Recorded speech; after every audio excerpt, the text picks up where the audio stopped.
ఆకాశమంతా కలిపి గగనము అన్న మాటకు అర్థం ఏమిటంటే దేవతలు సంచరించేటటువంటి ప్రదేశం లేదా పక్షులు తిరిగేటటువంటి ప్రదేశం. ఈ ఆకాశమంతా కలిపి ఆవిడ యొక్క శిరస్సుకి కిరీటం అవుతుంది. అప్పుడు ఆ తల్లి యొక్క విరాట్ రూపం ఎలా ఉంటుందో మీరు ఆలోచించండి. ఆమె ఎంతటి స్థానంలో ఎంతటి స్థాయిలో ఆ తల్లి నిలబడుతుందో. అదే తల్లి పరమకారుణ్యంతో మనకి దర్శనం ఇవ్వడానికి వచ్చినప్పుడు అంత కిందకి దిగిపోయి అంత అందంగా మన కన్నుల ఎదుట సాక్షాత్కరించి కనపడుతుంది. ఆమె కారుణ్యానికి అంతే ఉందండి. ఇంతటి తల్లి ప్రేమ చేత ముద్దయిపోతుంటుంది.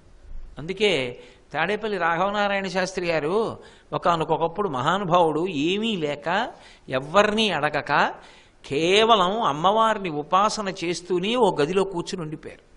ఆఖరికి ఏమీ తినడానికి లేక ఒరిగిపోయారు, నీరసించి. ఒరిగిపోగానే అమ్మవారు వచ్చింది. వచ్చి తన తొడ మీద పడుకోబెట్టుకుని లేపి ఇలా చేత్తో పట్టుకుని చేత్తో అన్నం తినిపించింది. ఇక తర్వాత రాఘవనారాయణ శాస్త్రి గారు వెనక్కి తిరిగి చూడలేదు. అంతటి కారుణ్యమూర్తి మహాతల్లి. కాబట్టి ఆ తల్లి వారి రాశిమణి మేఖల వలయవహ్ని మండల శరీరిణి వారి సారవహ కుండలాం గగన శేఖరీం చ చ అంటే సంస్కృతంలో కూడా అని పరమాత్మికాం పరమాత్మ అని ఎప్పుడంటామంటే సృష్టికర్త స్థితికర్త ప్రళయకర్త ఈ మూడిటి యొక్క సమాహార స్వరూపమును పరమాత్మ అని పిలుస్తారు. జీవులందరూ కూడా చిట్ట చివరికి ఎందులోకి వెళ్ళిపోతారో ఇందులో నుంచి వస్తారో సాధన అంటే దేంట్లోకి వెళ్ళిపోవడానికి ప్రయత్నం చేస్తారో ఎవరు నిజానికి నిర్గుణంగా నిరాకారంగా సాకారంచ నిరాకారం నిర్గుణంచ గుణాత్మకం తత్వం తత్పరమం బ్రహ్మ ఇది వేదాంత డిండిమహ అంటారు శంకరాచార్యులు వారి వేదాంత డిండిమంలో. సాకారంతో మొదలుపెట్టి చిట్ట చివరికి నిరాకారంలోకి వెళ్ళిపోతాడు. సగుణంతో మొదలుపెట్టి నిర్గుణోపాసనలోకి వెళ్ళిపోతాడు. అది ఎలా ఉంటుంది అంటే రామకృష్ణ పరమహంస మాటల్లో చెప్పాలి అంటే ఒక గోడ దాటడానికి ప్రయత్నం చేసేటటువంటి వ్యక్తి ఒక కర్ర చేత్తో పట్టుకుని పరిగెత్తుకుంటూ వెళ్ళి గోడ దాకా వెళ్ళిన తరువాత తన చేతి కర్రని భూమికి దాపుగా పెట్టి కర్రని ఆధారం చేసుకుని పైకి లేచి శరీరాన్ని గోడ మీద వరకు తీసుకెళ్లే వరకు చేతితో కర్ర పట్టుకుని గోడకి అవతల పడిపోయేటప్పుడు కర్రని యువతలకి వదిలిపడిపోతాడు. కర్రని తీసుకెళ్లే ప్రయత్నం చేస్తే ఇటే పడిపోతాడు.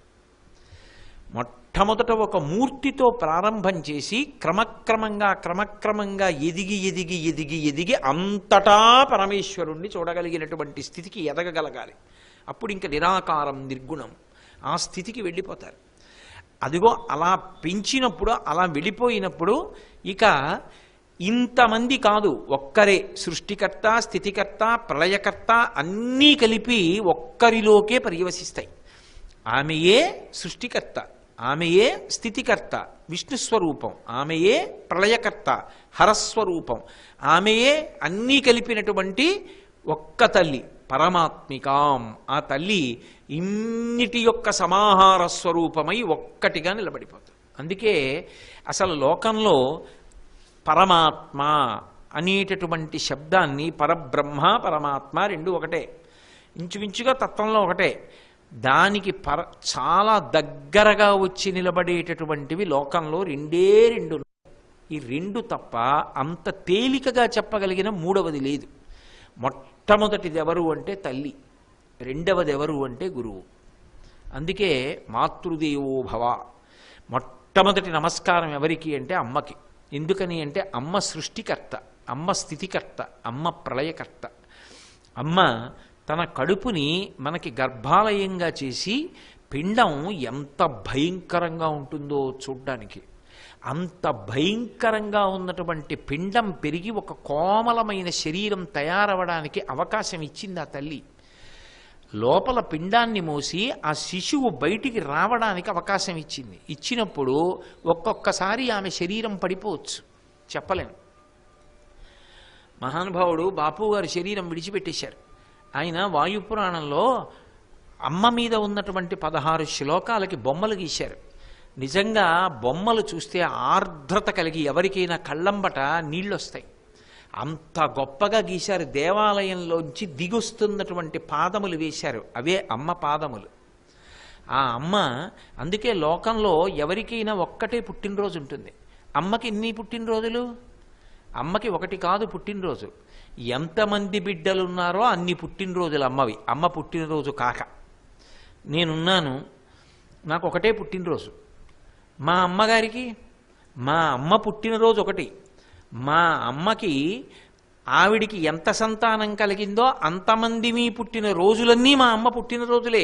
ఎందుకంటే నేను పుట్టినప్పుడు మా అమ్మ బ్రతుకుతుందో బ్రతకదో, బ్రతకకపోవచ్చు అని చెప్పారు. కానీ అదృష్టవశాత్తు ఇద్దరం బతికాం.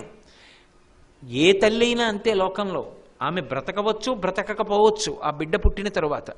కానీ ఆమె బిడ్డకి జన్మనిచ్చి తన మెడలో తాళి కట్టిన వాడిని తండ్రి చేయడం తన జీవితానికి సార్థక్యం అని మృత్యుముఖంలోకి వెళ్ళి వస్తోంది. మృత్యుముఖంలోకి వెళ్ళి ఆవిడ వచ్చింది, వీడు బయటకు వచ్చాడు, ఇద్దరికీ పుట్టినరోజు. అందుకే అమ్మకి ఎన్ని పుట్టినరోజులు చెయ్యాలి అంటే శాస్త్రం అంది, ఎంతమంది బిడ్డల పుట్టినరోజులు వస్తాయో అన్నీ అమ్మ పుట్టినరోజులే. నీ పుట్టినరోజుకి నువ్వు బట్టలు కొనుక్కునే ముందు మీ అమ్మకి బట్టలు కొనకుండా పుట్టినరోజు చేసుకున్న వాడిది నే పూర్తి చేయను. కాబట్టి అమ్మకి కొనవలసిందే బట్టలు. అది తన ఒక్కడి పుట్టినరోజు కాదు, అమ్మ పుట్టినరోజు కూడా. అంత గొప్పది అమ్మ. అందుకే అమ్మ సృష్టికర్త. బయటికి రాగానే తనకి ప్రాణం కన్నా ఎక్కువైనటువంటి భర్త, తన ఐదోతనానికి కారణమైనటువంటి వాడు, భర్త ఆకలేస్తోంది అంటే వంటింట్లోకి వెళ్ళి పదార్థాన్ని పచనం చేసి తెచ్చి పెడుతుంది. కడుపున పుట్టిన బిడ్డడు ఆకలేస్తోందమ్మా అని అడగడు, క్యారమని ఏడిస్తే చాలు నెత్తురు పాలగా మారి స్రవిస్తాయి. స్థితికర్త. అమ్మ లేకపోతే ఎలా నిలబడతాయండి శరీరాలు? అమ్మ స్థితికర్త. అమ్మ జోల తప్ప మనం నిద్రపోవడానికి ధైర్యం ఏది? పసితనంలో ఏమీ తెలియని స్థితిలో తొండపిల్లంత శరీరంతో ఉన్నవాడికి ఎవరిని చూసినా భయమే. అమ్మ కడుపులో ఏం చూశాడు? కటికి చీకటి. అంతంత ఆకారాలు కనపడుతుంటే భయపడిపోతుంటే ఆ స్పర్శకున్నటువంటి గొప్పతనం అది. భగవతి నిజంగా ఎలా పెట్టిందో ఆ మాతృత్వం. ఆ పిల్లాన్ని ఒళ్ళో పడేసుకొని బోర్లా పడుకోబెట్టి వాడిని అమ్మ రెండు చేతులతో జోకుడుతుంటే అమ్మ చేతులు అమ్మ ఒడి తగిలేటప్పటికీ అంతే, వాడు ఎంత భద్రతగానో భావన చేసి నిద్రపోతాడు. అమ్మ పొట్ట తగిలిందా అంతే భద్రత. అమ్మ గుండెలు తగిలాయా భద్రత. ఆఖరికి బాగా పెద్దవాడు అయిపోయిన తర్వాత అమ్మ కట్టి వదిలేసిన చీరలతో బొంత కుట్టించుకు పడుకోండి దాని మీద. మనసు ఎంత బాగులేకపోయినా నిద్రపడుతుంది. అమ్మ అమ్మే. అమ్మ జోకొట్టి నిద్రపుచ్చింది. ఆవిడ భయం తీర్చి ఆ పసి వయస్సులో ఏమీ తెలియనప్పుడు ఆమె అలా పడుకోపెట్టి ఉండి ఉండకపోతే ఆ పసిమెదడు ఏం తట్టుకుంటుంది? ఆ భయానికి ఆ భీతికి. అమ్మ ఉంది కాబట్టి తట్టుకున్నాడు. చూడండి, తెలిసి తెలియక బల్లొచ్చేస్తోందిలే అంటాం ఏదో పిల్లాడు అల్లరి చేస్తే. వాడికి భయం వేయగానే పరిగెత్తుకుంటూ అమ్మ దగ్గరికి వెళ్ళిపోతాడు. ఆ పరిగెడుతున్నప్పుడు ముఖం చూడండి, వాడు అమ్మ దగ్గరికి వెళ్ళిపోయి గట్టిగా అమ్మని పట్టేసుకోగానే వాడి ముఖం చూడండి, వాడికి ఎంత ధైర్యం వచ్చేస్తుందో అమ్మ దగ్గరికి వచ్చేసాను. అసలు అమ్మ అంటే పరదేవతే. పరదేవతే అమ్మగా లోకంలో తిరుగుతూ ఉంటుంది. అటువంటి అమ్మ సృష్టికర్త, స్థితికర్త, ప్రళయకర్త. వేదమంతటిది రెండు చేతులు ఎత్తి నమస్కారం చేసింది. మాతృదేవో భవ అని మొదటి నమస్కారం అమ్మకి పెట్టింది. అమ్మ జన్మను ఒక్కదాన్ని ఇస్తుంది. మళ్ళీ ఇక జన్మ ఎత్తనవసరం లేని జ్ఞానాన్ని ఇచ్చేవాడు గురువు. అందుకే మళ్ళీ గురువు సృష్టికర్త. గురుర్బ్రహ్మ గురుర్విష్ణు గురుర్దేవో మహేశ్వర గురు సాక్షాత్ పరబ్రహ్మ తస్మై శ్రీ గురవై నమః. అటువంటి అమ్మ పరదేవత. ఆ తల్లి మనని పరమ ప్రేమతో ఎందులోంచి విడిపోయామో అందులోకి మళ్ళీ కలిపేస్తుంది, ఆ పరమశివుడిలోకి కలిపేస్తుంది.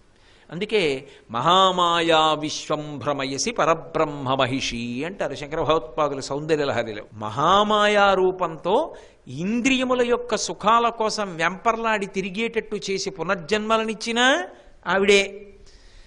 మాయా అనేటటువంటి తెరని పైకెత్తేసి అయ్యవారిలో కలిసిపోయేటట్టుగా చేసి ఇక మళ్ళీ పుట్టవలసినటువంటి అవసరం లేని పునరావృత్తి రహితమైనటువంటి శాశ్వత శివ సాయుధ్య స్థితిని ఇచ్చిన ఆవిడే.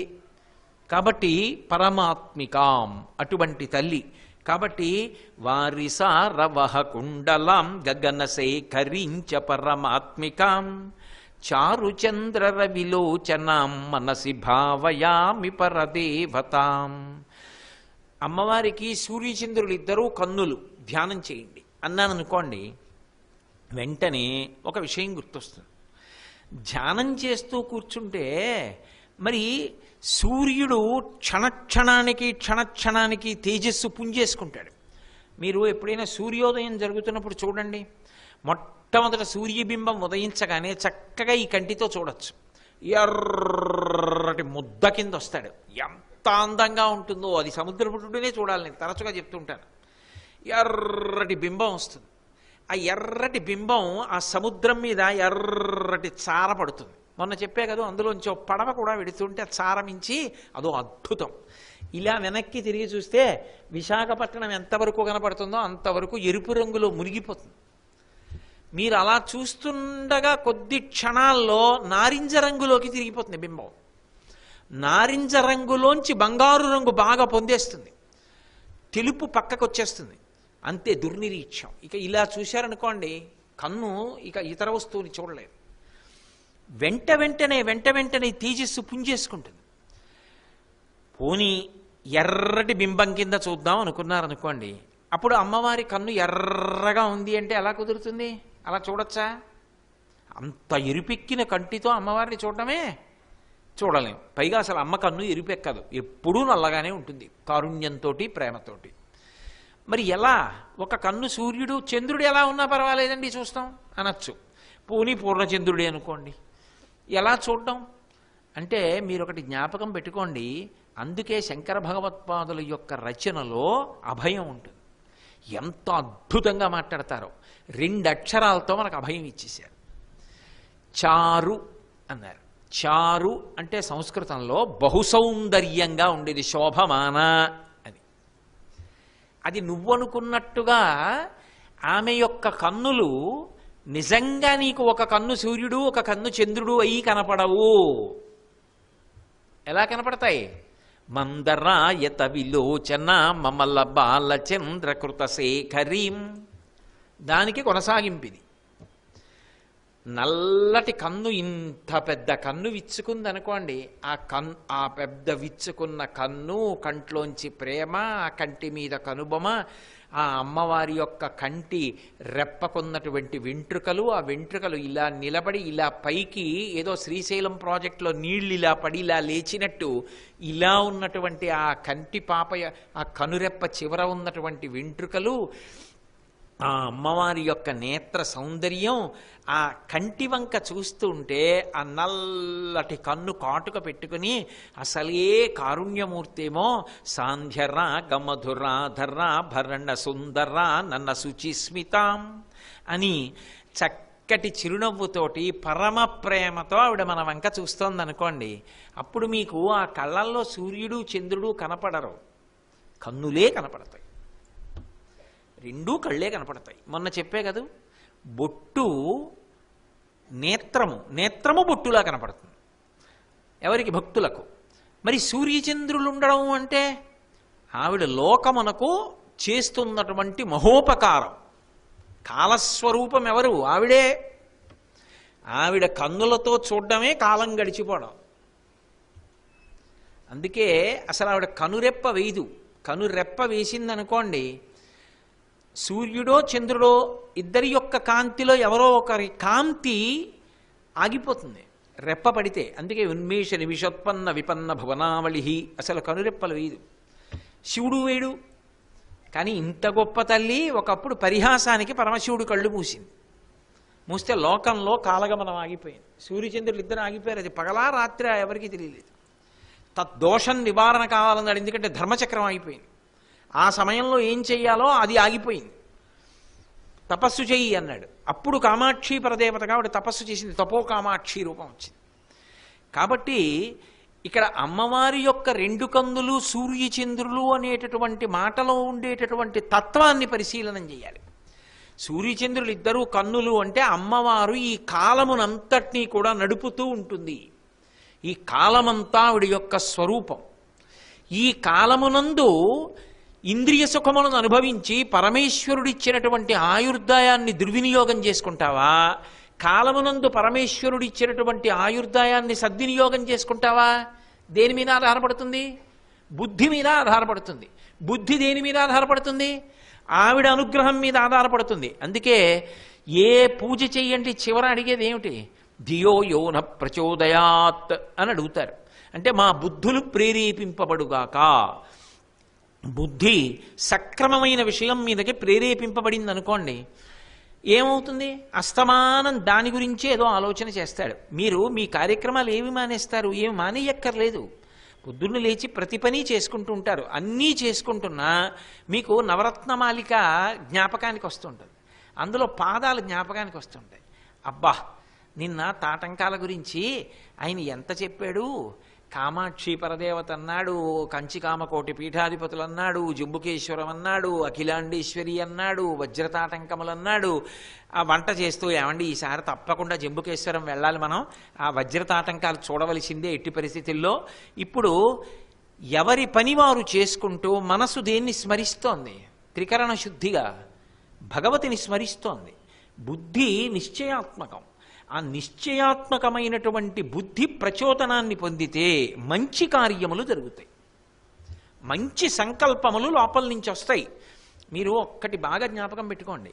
ఇవాళ మీరు నవరత్నమాలిక వింటున్నారు, నేను నవరత్నమాలిక చెప్తున్నాను. నవరత్నమాలిక చెప్పాలని నాకు సంకల్పం రావాలి కదా. ఎందుకు వచ్చిన గొడవ 10 రోజుల ముందు నుంచి? ఓ 2వ రోజులో 3 రోజుల ముందో మొదలెట్టి ఈ పూజలు చేసుకుందాం అంటే సరిపోదా? వారం రోజులు ఏదో ప్రశాంతంగా కూర్చోవచ్చు అని నేను అనుకున్నాను అనుకోండి. ఏం చేస్తా ప్రశాంతంగా అంటే టీవీ చూస్తా కాదు, అంతకన్నా ఏముంటుంది చేయడానికి? లేకపోతే ఏదో అటు ఇటు తిరగాలి. కానీ అమ్మవారు ఏం చేసింది? వీడిని ఖాళీగా ఉంచితే ఇలాగే తిరుగుతాడని 10 రోజుల ముందు నుంచి నవరత్నమాలిక చెప్తానని అనిపించింది. ఇప్పుడు ఆ సంకల్పం చేశాక ఏం చేయాలి? చెప్పాలా? చెప్పాలంటే సాయంకాలం చెప్పాలంటే పొద్దున్న ఏం చేయాలి? ఇవాళ ఏ శ్లోకాలు చెప్పాలి, ఏం చెప్పాలి ఆలోచించాలా వద్దా? సాయంకాలం ఇక్కడికి వచ్చాక 2 గంటలు తపస్సేనా కాదా? దేనికి ఏది అన్వయం అవుతోందో అది జ్ఞాపకానికి రావాలా వద్దా? ఓ 2 గంటల తపస్సు చేసి వెళ్ళిపోవాలి. ఇప్పుడు ఈ 10 రోజుల్లో నా తల్లి నాతో ఎంత తపస్సు చేయించింది? ఓ 20 గంటల తపస్సు చేయించింది. లేకపోతే నా బతుకులో 20 గంటలు ఏమయ్యేది? ఇంద్రియ భోగాలకు పోయేది. మీతో ఏం చేయించింది? శృణ్వంతపహ, వినడం తపస్సు. వినాలి అన్న నిశ్చయం చేసుకుంటే ఇక్కడికి వచ్చారు. నిశ్చయానికి ముందు వెడదాం అన్న సంకల్పం ఒకటి ఉందా? క్రియకి ముందు సంకల్పం ఉందా? అసలు ఆ ఉత్తమ సంకల్పం చేయించింది. అవునా చేద్దాం అని నిశ్చయం చేయించింది, తెచ్చి ఇక్కడ కూర్చోపెట్టింది. ఇప్పుడు ఏమైంది? జీవితంలో ఈ వెనక్కిళ్ళిపోయిన సమయం ఇక రాదు. కానీ 20 గంటలు వీడు తపస్సు చేశాడు అని మీ ఖాతాలో వేస్తుంది. అది ఉత్తినే పోతుందా? తపకృతమిహావ్యయం అంటుంది అనసూయమ్మ రామాయణంలో. చేసిన తపస్సు మనని అంటి పెట్టుకుని ఉంటుంది, అది కాపాడుతూ ఉంటుంది. పరదేవతానుగ్రహం లేకపోతే బుద్ధి ఎలా ప్రచోదనం అవుతుంది? బుద్ధి ప్రచోదనం అవ్వదు. కాబట్టి ఆ తల్లి అనుగ్రహించగలిగినటువంటి స్వరూపిణి అయి ఉంటుంది. ఉండడం కాదు, కాలమునందు ఎవరు కాలాతీతులు కావాలో, ఎవరు కాలాన్ని సద్వినియోగం చేసుకోవాలో, ఎవరు ఇచ్చిన కాలాన్ని దుర్వినియోగం చేసుకొని మళ్ళీ కిందకి వెళ్ళిపోవాలో ఆవిడ అనుగ్రహం మీద ఆధారపడి ఉంటుంది. ఆవిడ అనుగ్రహం కలిగింది ఒక్కొక్కడికి మారిపోతుంది అంతే జీవితం. ఆవిడ అనుగ్రహం జారిపోయింది, ఎంత పైకెక్కిన వాడు జారి కింద పడిపోతాడు. అరే ఆయన అలా అయిపోయాడు అనుకునేటట్టుగా అయిపోతాడు. ఎందుకని? ఆవిడ చేతి పట్టు జారిపోయింది. జారిపోయిందంటే ఆవిడ వదలలేదు, వాడు వదులుకున్నాడు. ఆవిడ వదిలేసేట్టు ప్రవర్తించాడు అనుకోండి, ఆవిడ వదిలేసింది అనుకోండి, ఏమైపోతాడు? కాబట్టి ఈ బుద్ధినిచ్చి నిలబెట్టేది ఎవరు? ఆ తల్లి. ఆమె కాలమునందే సద్వినియోగం అయ్యేటట్టు, కాలాతీతుడయ్యేటట్టు ప్రవర్తించగలిగినటువంటి స్థితిని ఇస్తుంది. అంతేకాదు, ఆమె చారుచంద్ర రవిలోచనం అంటే భక్తులకు పరమ అందమైనటువంటి ఆ శ్రీనేత్రములు కనపడతాయి. అసలు కళ్ళకి ఒక విశేషం ఉందండి. శరీరంలో ఏ అవయవం కూడా నవరసాలని ఆవిష్కరించదు. ఈ చెయ్యుందనుకోండి, నాకు కోపం వస్తే చెప్తుంది ఇలా అంటుంది, ప్రేమ వస్తే చెప్తుంది అంటుంది, ఏం బెంగలేదు అంటుంది. కానీ మరి మిగిలిన రసాలు ఒక్క కన్నే చెప్తుంది.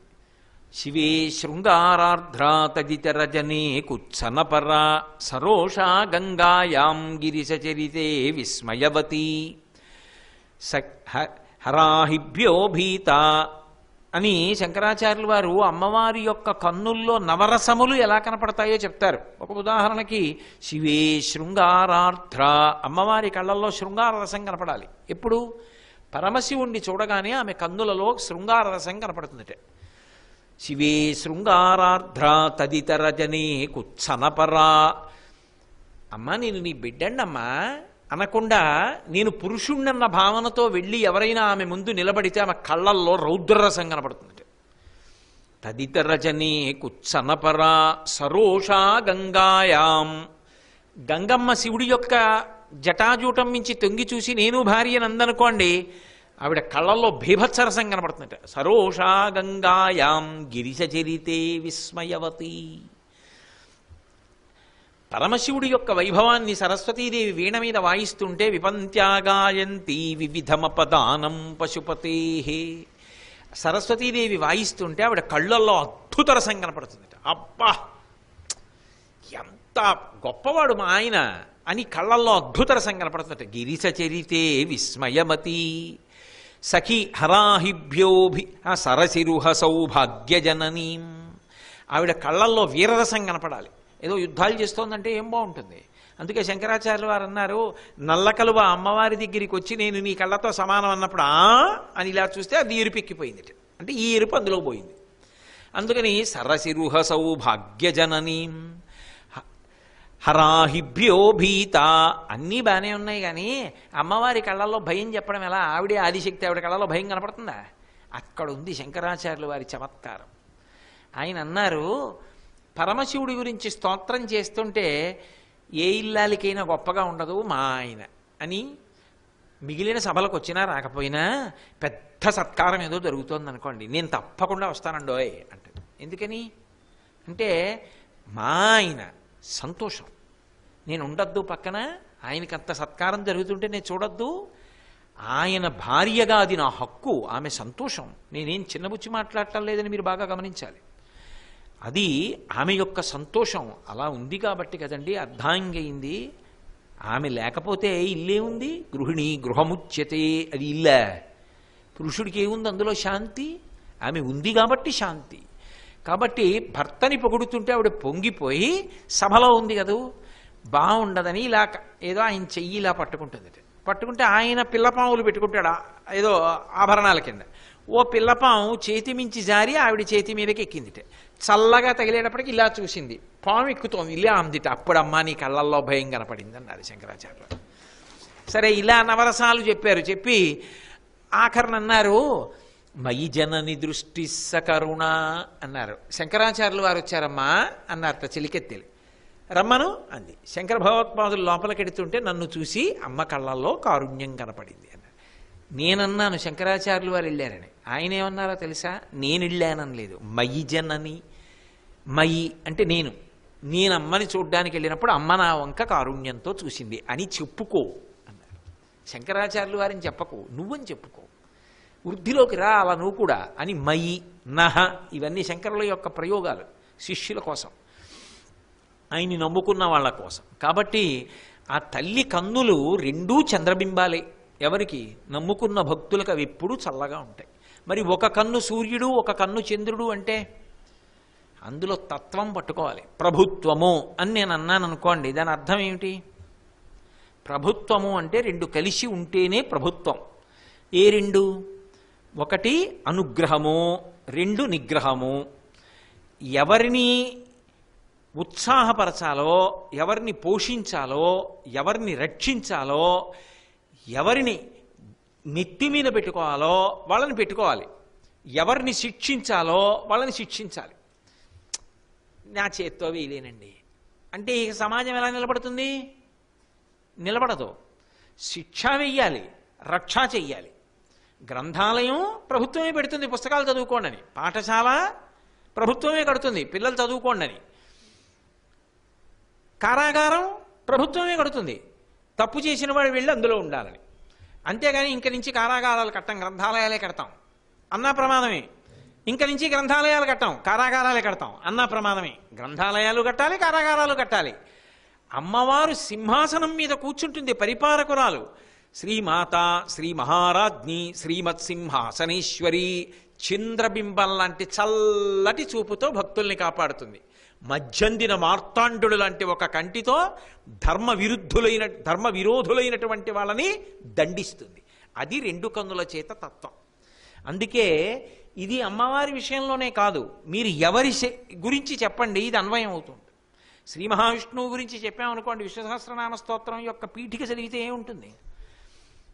సూర్యచంద్రౌచ నేత్రే అంటాం, సూర్యచంద్రులు ఇద్దరూ ఆయనకి కన్నులు. పరమశివుడి గురించి చెప్తే వందే శంభుముమాపతిం సురగురుం వందే జగత్కారణం వందే పన్నగభూషణం మృగధరం వందే పశూనాం పతిం వందే సూర్య శశాంక వహ్ని నయనం వందే ముకుంద ప్రియం వందే భక్తజనాశ్రయించ వరదం వందే శివం శంకరం అంటాం.